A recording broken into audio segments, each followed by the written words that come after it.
Speedometer with digital speed display இதில் கொடுத்துருக்குறாங்க. 2 electronic trip meter டிஃபால்ட்டாக இதில் வந்துடுது. டிஜிட்டல் ஓடோமீட்டர் மற்றும் fuel gauge, distance to empty, average fuel consumption, gear shift indication, low fuel warning, seat belt warning, door ajar warning, vehicle high speed alert, இது எல்லாமே இதில் டிஃபால்ட்டாக நமக்கு இன்ஃபர்மேஷனை ஈஸியாக டிஸ்பிளே பண்ணுது.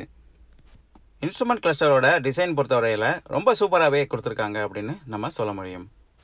வண்டியோட ஆடியோ சிஸ்டம் எப்படி இருக்குது அப்படின்னு இப்போ பார்ப்போம். இந்த ஆல்டோ K10க்கு ஒரு ப்ராப்பரான டபுள் டின் ஆடியோ சிஸ்டம் தான் கொடுத்துருக்குறாங்க. 2 ஸ்பீக்கர் ஃப்ரண்ட் டோரில் இந்த ஆடியோ சிஸ்டமுக்கு டிஃபால்ட்டாக கொடுத்துருக்குறாங்க. இந்த ஆடியோ சிஸ்டமில் radio, USB and Bluetooth connectivity, aux இன்புட்டும் நம்ம இதில் கொடுத்துக்க முடியும். ஸ்மார்ட் ப்ளே டாக் சிஸ்டமும் இதில் கொடுத்துருக்காங்க. மேலே இருக்க இந்த ஸ்க்ரூவை கழட்டிட்டு நம்ம ஃபோனை இதில் ஈஸியாக ஃபிக்ஸ் பண்ணி யூஸ் பண்ணிக்க முடியும்.